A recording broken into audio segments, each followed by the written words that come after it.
नमस्कार, मैं रवि शरण और आप देख रहे हैं वीआईपी न्यूज का कार्यक्रम जनसुनक।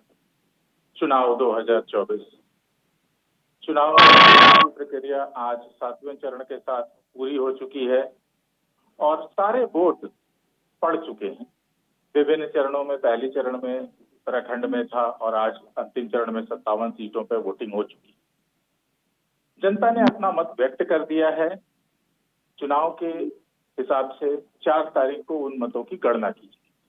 अब बहुत सी चीजें हुई जो हम हर चरण के बाद देखते थे, लेकिन एक चीज जो नहीं बदली वो जनता का रुझान कि उनका आके वोट करना और कितने प्रतिशत वो वोट करते हैं वो बहुत ज्यादा नहीं बदला। हाँ, हालांकि चौथे फेज में थोड़ा अंतर हुआ था, एक आध प्रदेशों में कुछ अंतर दिखा है, पर अदरवाइज जनरल जो है 60% से थोड़ा कम ही वोटिंग बाकी जगहों पे हुई है।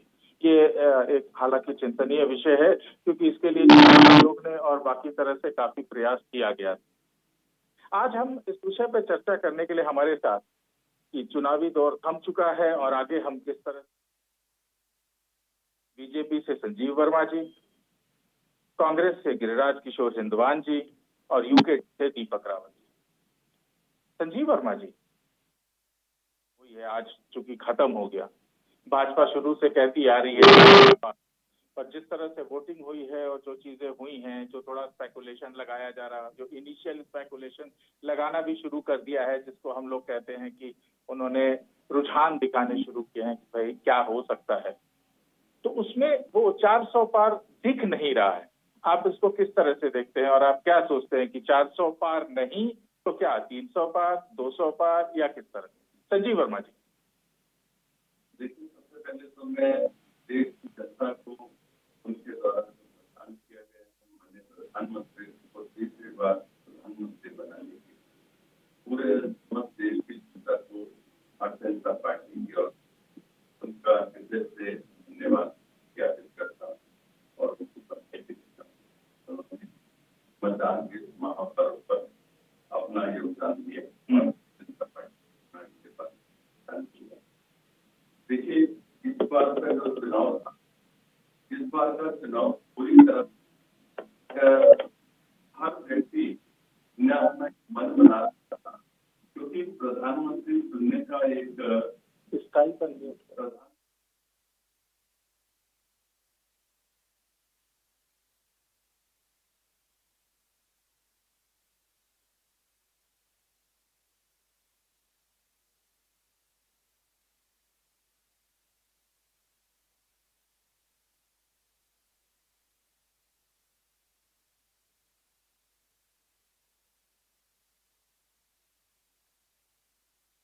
ने भी भारतीय जनता पार्टी को अपना आशीर्वाद दिया और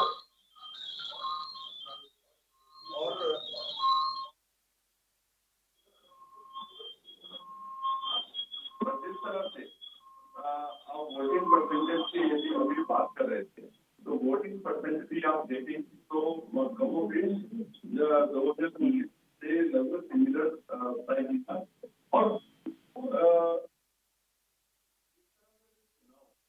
क्योंकि यहाँ पर मतदाता एक बार लगभग साइलेंट दिखा और साइलेंट को क्योंकि उसने पहले से संग बना रखा था कि मुझे इसी सरकार को दोबारा से रिपीट करना है, तो वो जो विपक्ष का एनडीए गठबंधन का जो एक भ्रम जाल था उससे पूरी तरह से उसने किनारा किया। और एक चीज और देखने को मिली, कुछ चरणों में 1-2% मतदान कम हुआ, तो वो जो भी मतदान कम हुआ वो एनडीए गठबंधन के जो पार्टी वाले मतदाता थे या वोटिंग इनके वोटर्स थे, उन्होंने सोचा कि एनडीए गठबंधन पहले ही धराशायी होने वाला है, काहे के लिए ग्रुप में जाए, काहे के लिए अपनी ऊर्जा व्यक्त करें। और मैं सोचूं जो अंततः वोटिंग में कमी कहीं पर भी देखने को मिली 1-2%, वो वही जो इंडी गठबंधन को वोट करने वाले। तो मतलब आप 4 की बजाय 450 पार जा रहे हैं? 400 पार का हमारा नारा है, हम उसको साकार करने हैं। नहीं मतलब इंडी का कम हुआ है तो हो सकता है 450 पार भी हो। बिल्कुल हो सकते हैं। बहुत बढ़िया, बिल्कुल बिल्कुल बिल्कुल ठीक बात। गिरिराज किशोर जी, नहीं नहीं बहुत अच्छी बात है, वो तो जनता ने वोट दे दिया, किसी को क्या परेशानी है। गिरिराज किशोर जी, आप ऐसी बातें करते ही क्यों है सर आप जो कह रहे हैं मैं वही कह रहा हूँ, आपको ही आपके ही तर्क को मैं आगे ले जा रहा हूँ कि हो सकता है वो कुछ और अच्छा हो जाए आपके लिए। कांग्रेस के प्रवक्ता बन के बैठते हैं सर ये गलत बात है, ये आपके दिमाग की सोच है, आप इस तरह से सोचते हैं और इसी तरह से काम करते हैं, ये आपके हिसाब से नहीं चलेगी ना चीजें, देश का आपके हिसाब से नहीं चलता। अगर आप कह रहे हैं कि आपके सारे वोटर आए हैं दूसरे के नहीं आए तो आपकी सीट और बढ़ेगी। आप अपने तर्कों पे खुद ही फंसते हैं और दूसरी बात करते हैं, तो मैं वही तो कह रहा हूँ कि आप 450 से ऊपर चले जाएंगे, बिल्कुल जाइए, जनता ने वोट दे दिया है। गिरिराज किशोर जी, वोटिंग हो चुकी है, जनता ने अपना मत दे दिया है, जनता का वोट अब सारा कुछ रिकॉर्ड हो गया है। क्या लगता है कि जिस तरह से आपने शुरुआत की थी और जिस तरह से अंत किया है उसमें आप क्या एक लीड लेते दिख रहे हैं, आपका क्या प्रोजेक्शन है, आप किस तरफ जा रहे हैं, 200 प्लस 300 प्लस, या आप किस तरह से चीजों को रख रहे हैं? सबसे पहले तो हिंदुस्तान की जो जनता हमारी निश्चित रूप से बधाई के पास है। महापर्व में इसको मानना, चुनाव जो है, हिंदुस्तान एक प्रजातांत्रिक देश है, लोकतांत्रिक देश है, जिसमें जब चुनाव होता है तो पार्लियामेंट के होते हैं, सक्रिय इलेक्शन, और जो महापंचायत में जाके मेंबर ऑफ पार्लियामेंट बैठता है कैंडिडेट, वो सबसे बड़ी पंचायत में जाके पार्लियामेंट वहाँ अपनी पैरवी करते हिंदुस्तान में कोई भी जनता को और एक चीज मैं बोलना चाहूंगा, अभी बड़ा हास्यास्पद मुझे लगता है, अभी भाजपा के प्रवक्ता अपडेट जो है, जनाब तीसरी बार प्रधानमंत्री बनाए जा रहे हैं, तीसरी बार प्रधानमंत्री बनाने के लिए वोट किया, अभी सेंटर किए जाए, हिंदुस्तान की जनता ने प्रधानमंत्री बनाने के लिए वोट किया, उसके बढ़ाएंगे। आप सोचिए, अभी ईवीएम में सारी चीजें भाई, ईवीएम के अंदर में वोट जो है वो ईवीएम के अंदर है, उसमें खुलना है 4 तारीख। अब पहले से आप जो है भाजपा के प्रवक्ता इस तरह की डिक्लेरेशन बोले क्या? नहीं, वो इस आधार पे भी हो सकता है, एक सेकंड, ये इस वजह से भी हो सकता है, उनको धरातल के काम पे ऐसा लग रहा हो कि हमारा तो सारा टर्नआउट हुआ है, वो एक कारण हो सकता है। बताइए। मैं तो अभी भी रवि जी कह रहा हूँ, बहुत अच्छी बात, आपका अगर ओवर कॉन्फिडेंस भी है, जो भी है, और निश्चित रूप से आपको नहीं मेरा नहीं है सर, वो जो है वो भाजपा का है, इनकी बात करेक्ट। कांग्रेस पार्टी और ये आप बात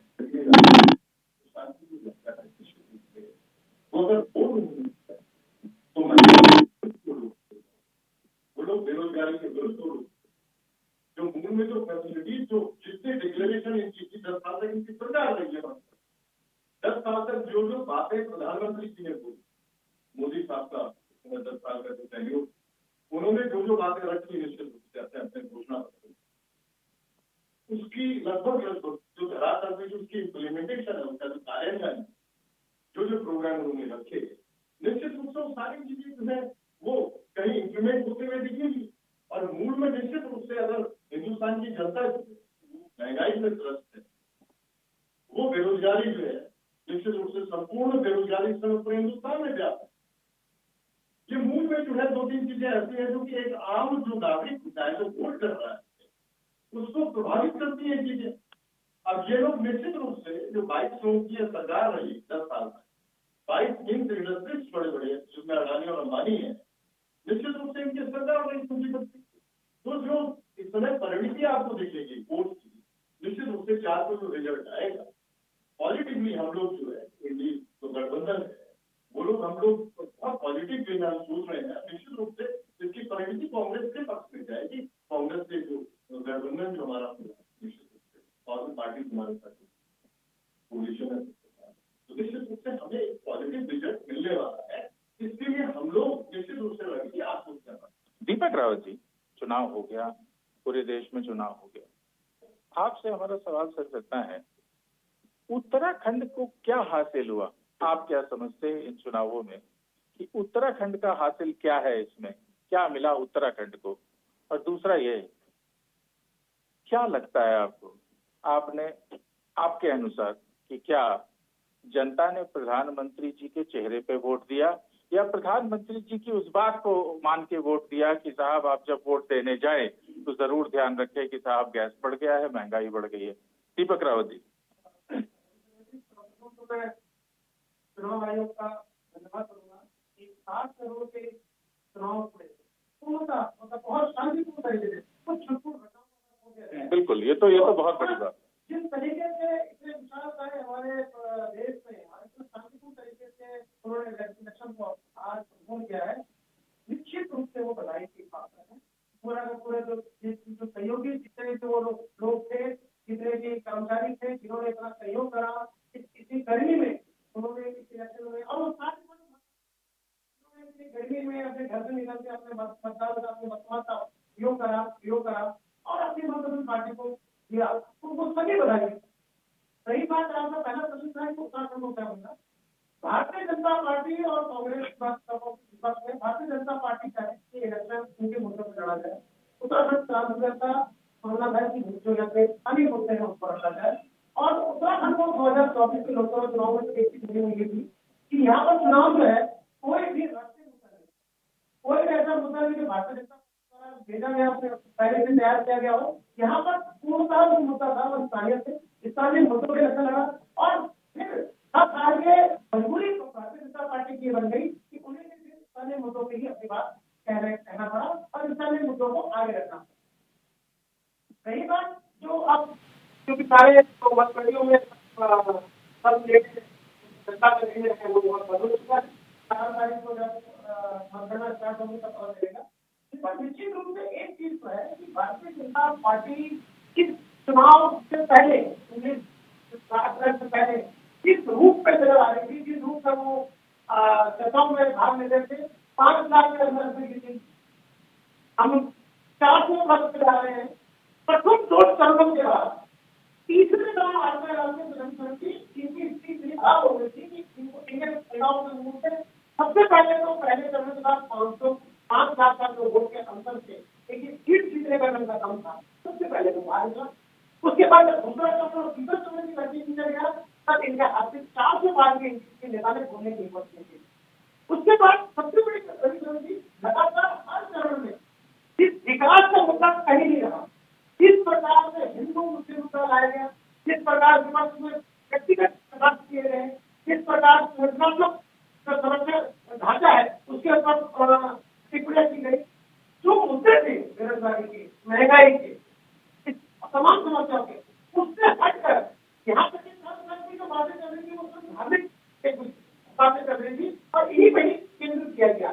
ये जो परिवर्तन आया है और ये हमें तो लगता है 10 साल में भारतीय जनता पार्टी और नरेंद्र मोदी जी ने बहुत काम वो शायद अपने काम के दम से इस बात को रखेंगे तो निश्चित रूप से जनता उनको उसके विश्वास करके उनको वोट देगी।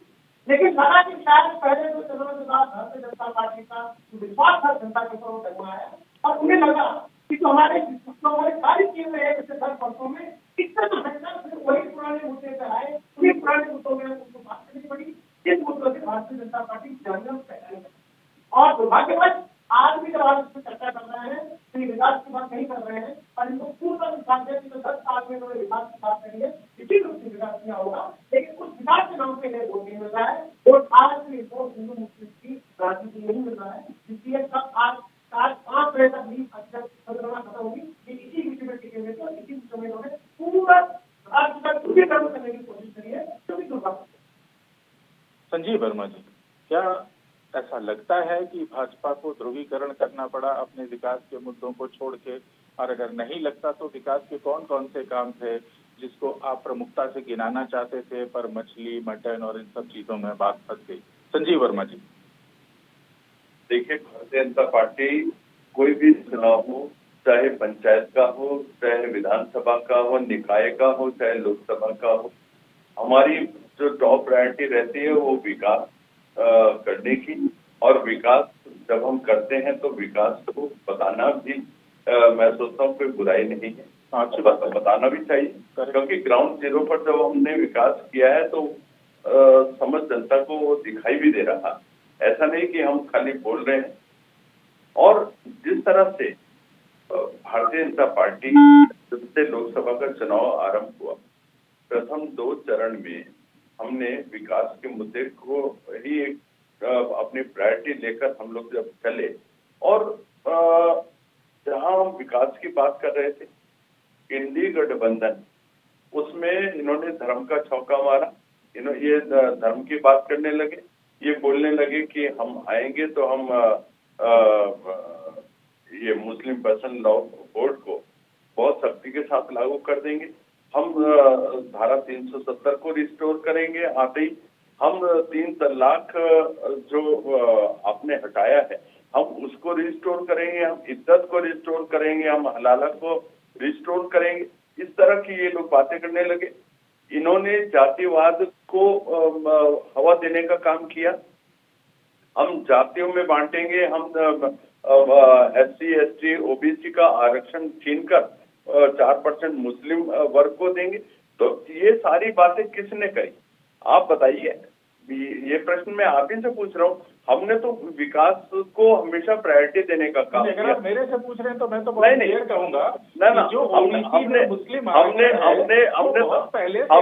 हमने मुस्लिम के अंतर्गत ये वो आपके उन राज्यों में भी है जहां आपकी सरकार है, जिसमें बिहार भी आता है और भी बहुत सारे हैं, आपके गुजरात में भी है।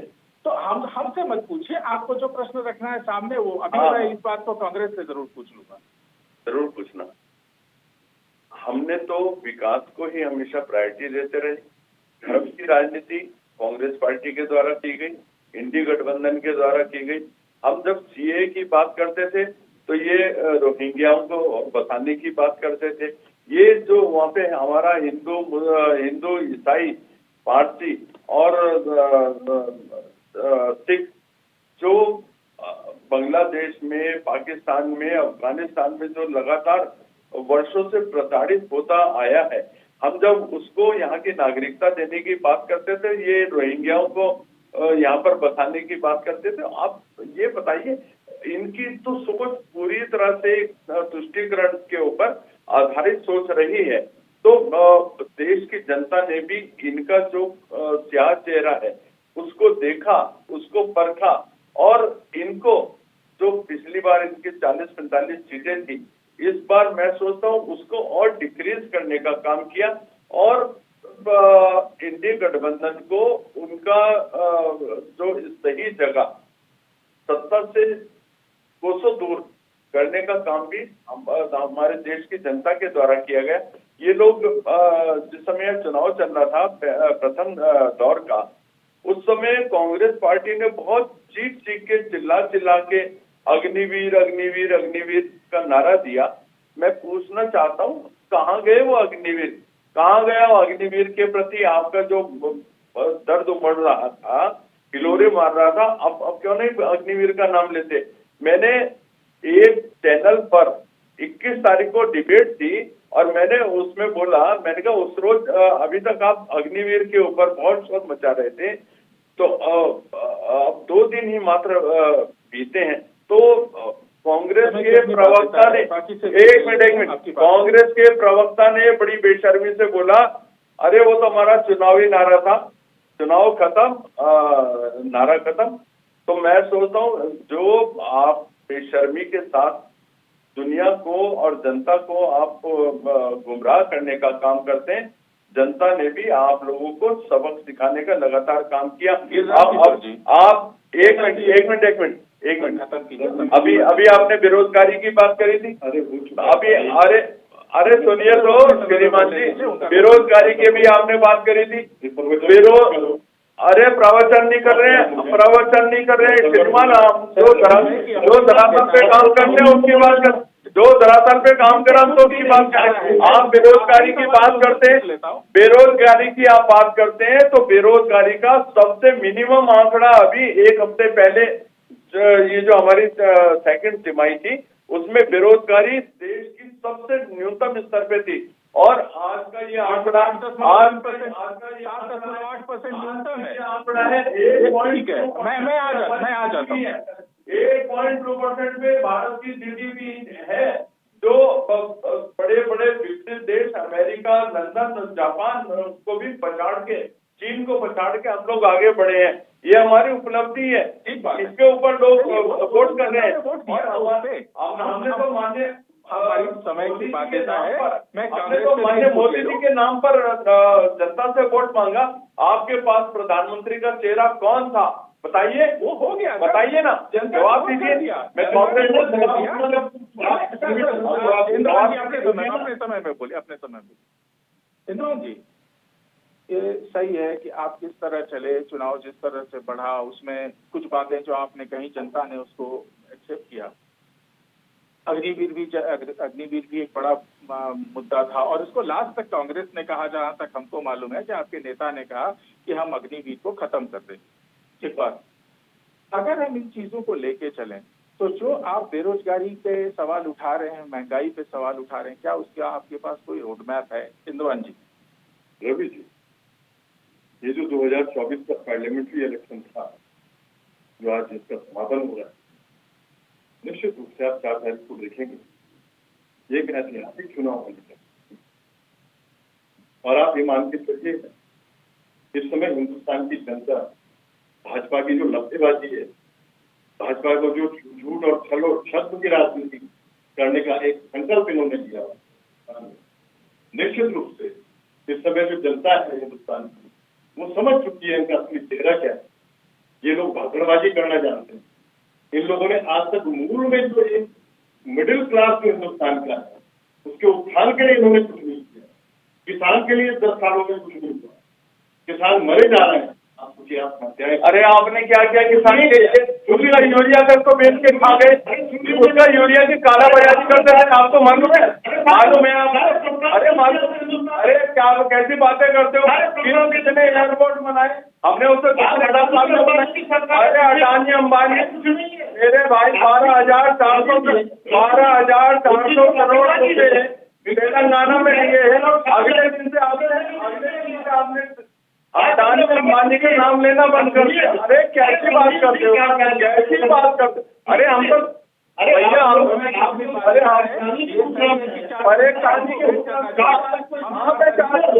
परेशान तो आप हैं, परेशान तो आप हैं। खा गए, कोयला खा गए, कॉमनवेल्थ खा गए, अरे मोमोज खा गए, बीफ खा गए, अरे बीफ खा गए, सब कुछ खा गए। शर्म नहीं आती? मादेटे जेल में, मादेटे जेल में, बाकी जेल में ये आपका ये इंडी गठबंधन, ये आपका इंडी गठबंधन। माँ बेटे जेल पे, माँ बेटे जेल पे, बाकी जेल में, माँ बेटे बेल पे और बाकी जेल में। संजीव वर्मा जी, मैं आता हूँ वापस। दीपक जी, अगर हम उत्तराखंड को देखें, उत्तराखंड की मूलभूत सुविधाओं को देखें, तो अभी आज जो लड़ रहे हैं 24 साल इन्हीं के हाथ में सरकार थी, ज्यादा भाजपा के हाथ में। क्या परिवर्तन आया है एक उत्तराखंडी के हिसाब से? अगर आप देखें, क्योंकि आप रीजनल पार्टी हैं और आपका जन्म ही उत्तराखंड के आंदोलन से हुआ है, क्या परिवर्तन आया है? मेरे को तो नहीं लगता। अगर आपको कुछ लगता है कि हाँ वास्तव में इन 24 सालों में जो होना चाहिए था वो हुआ, जरूर कुछ हुआ है। अगर सरकारें हैं तो कुछ काम हुआ है। शुरुआती दौर में नारायण दत्त तिवारी, आप भी जानते हैं, काफी सारा काम हुआ था। उसके बाद भी कुछ चीजें हुई हैं। अब हाँ, हालांकि काफी कुछ और दिखाया गया, जैसे 75 सालों में पहली बार कार जीप पहुंची है केदारनाथ। अब इसको तो आप क्रेडिट देना ही पड़ेगा आपको। लेकिन उत्तराखंड के आम जनमानस के लिए क्या उसकी मूलभूत जो भावना थी उसके अनुरूप कुछ हुआ है, नहीं हुआ है? तो और क्या होना चाहिए था? दीपक रावत जी। जी, सबसे बड़ा दुर्भाग्य इसी बात का इस प्रदेश का कि दोनों ही पार्टियां जिनको दोनों बात बात करने का मौका मिला, इनका पब्लिक ही भाई अलग से राज बनाने का।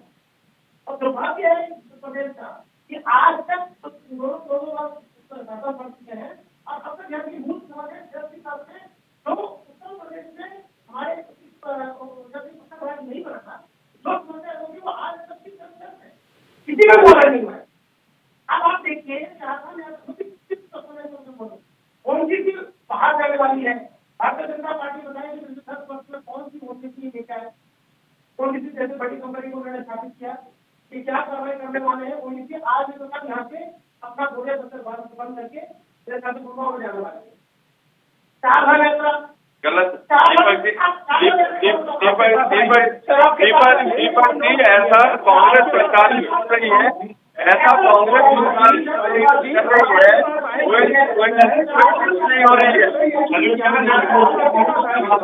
कुछ नहीं हो रही है। आप ज्यादा अव्यवस्था की बातें आप कर रहे हैं। भारतीय जनता पार्टी की कर रही है, क्या हमने और ज्यादा वोट नहीं हुई है, और ज्यादा वोट नहीं हुई है तो भारत को ले जाने के लिए चमूक हेलीकॉप्टर की जरूरत नहीं पड़ गई। चमूक हेलीकॉप्टर के द्वारा आप हार को केदारनाथ आपको पता है। आपसे अगर ज्यादा नेता शुरू हो गया, आप मुझे बताइए और ज्यादा वोट 24/7 24 घंटे का मुझे एडिट करना है। कितना के ऊपर आए आप लोगों ने, आपने सारे सबको इससे रोक दिया। अब आज आधी की मुलाकात अब आपके ऑफलाइन शुरू कर दिया है। जब मानसून सब खड़ा हो रखा है तब आप ऑफलाइन शुरू कर रहे हैं। आप चाहते क्या है कि उसकी दुर्घटनाओं को न्यूज़ में देने लगे और यहाँ पर आकर के गलत बात करेंगे। आप आज प्रदेश की परिस्थितियों में काम करते हैं। अरे आप तो यहाँ के आम जैसी बात करते हैं और ऐसा मुझे सामने होगा यूपीसी का मुद्दा। अरे भारतीय जनता पार्टी को समझ में आएगा कि यूपीसी के मुद्दे में जो ईसाई निवास की परिभाषा है, उस ईसाई निवास की परिभाषा का इन्होंने बता दिया कि जो व्यक्ति एक साथ यहाँ रहेगा, चाहे वो किसी भी राष्ट्रीय योजना में राजनीतिक योजना का लाभार्थी है, तो इसका ईसाई निवास हो जाएगा। ये प्रदेश अगर किसी को रद्द करना तो हमें क्यों क्या करो थी? भारतीय जनता पार्टी और कांग्रेस के नेताओं को मुख्यमंत्री का मुख्यमंत्री और नेता बना दीजिए। ये आंदोलन अगर हुआ था तो हमारी संस्कृति अलग थी, हमारी बोली अलग थी, हमारी भौगोलिक परिस्थिति अलग थी और हम गाँवों में रहने वाले लोग थे, जंगलों में रहने वाले लोग थे। जंगल आज भी आपके माध्यम से लगता है कि आज बात किसी बच्चे को उठा के ले गया। क्या कहीं नोएडा में सुना, कहीं बिहार में सुना? आज आपने देखा होगा कि बच्चे जंगल में पसंद दे दिया, ये कहीं आपने नहीं और सुना? अभी यहाँ पर मकान करते ये प्रदेश को अभी भी मूलभूत सुविधाओं से जूझ रहा है। ये आज मैं कितनी बार बोल चुका हूँ, भारतीय जनता पार्टी में कांग्रेस इनके लिए 13 जिलों में मात्र सिर्फ 4 जिले हैं जो इनके लिए काम नहीं होता है। बाकी जो 8 जिले हैं 9 जिले हैं उनसे कोई मतलब नहीं है जो कौन से जिले हैं। और आज अभी इस बात को खुद हो रहा है कि हमने अगर आपने समय की अपनी बाध्यता है, मैं सबसे आपको कमेंट लेना। दीपक जी, संजीव वर्मा जी, क्या आगे नीति और नियत भारतीय जनता पार्टी की, अगर हम उत्तराखंड को देखें तो 10 सेकंड का समय है, सब लोग अपना इनपुट दीजिए प्लीज। अभी मेरे कांग्रेस के मित्र कह रहे थे कि ये चुनाव ऐतिहासिक होगा। हाँ, ये चुनाव ऐतिहासिक है क्योंकि तीसरी बार कोई पूर्ण बहुमत की सरकार भारत में बनने जा रही, वो भी माननीय मोदी जी के नेतृत्व में। उनके जो कार्य क्षमता है, जो अर्थव्यवस्था को एक चरम पर ले आने का जिन्होंने काम किया, जिन्होंने इंफ्रास्ट्रक्चर के डेवलपमेंट का काम किया, जिन्होंने किसान को उन्नत करने का काम किया, जिन्होंने मातृशक्ति को, युवा को, सबको उन्नत करने का काम किया।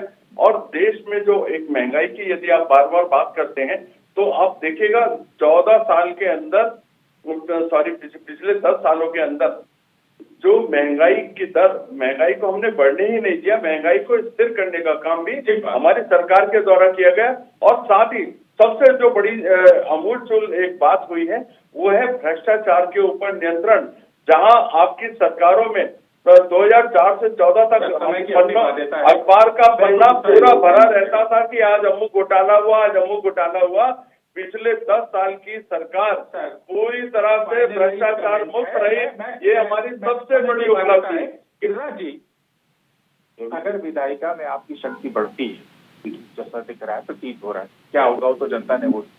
उत्तराखंड के लिए क्या खास 2 चीजें आप करना चाहेंगे पॉजिटिव, आप क्या करना चाहेंगे? किसी और ने क्या किया मैं उसमें जाना ही नहीं चाहता कि हमको सोच करना।